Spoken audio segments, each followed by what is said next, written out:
চেন্নাইয়ের হয়ে সময় কাটানো মুস্তাফিজের দিনগুলি ছিল সুখস্মৃতিকর। চেন্নাই দলের প্রত্যেকটি সদস্য সহ ধোনির কাছে পেয়েছেন প্রচুর ভালোবাসা। দেশে ফেরার আগে মুস্তাফিজের হাতে ধোনি তুলে দেন একটি উপহারও। মুস্তাফিজুর রহমানের অফিসিয়াল টুইটার হ্যান্ডেলে একটি ছবি পোস্ট করা হয়। সেখানে দেখা যায় ধোনির সাথে হাসি মুখে মুস্তাফিজুর রহমান, হাতে ধোনির অটোগ্রাফ দেওয়া 7 নম্বর জার্সি।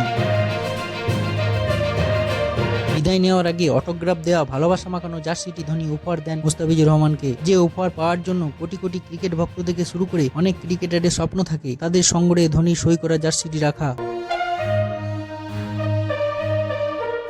অফিসিয়াল টুইটার হ্যান্ডেলে তিনি লেখেন, সবকিছুর জন্য ধন্যবাদ মাহি ভাই। আপনার মতো কিংবদন্তির সাথে একই ড্রেসিং রুমে ভাগ করে নেওয়াটা একটা বিশেষ অনুভূতি ছিল। আমার প্রতি বিশ্বাস রাখার জন্য ধন্যবাদ। আপনার মূল্যবান টিপসগুলো আমি মনে রাখবো এবং খুব শীঘ্রই আবার আপনার সাথে দেখা এবং খেলার জন্য মুখিয়ে থাকবো।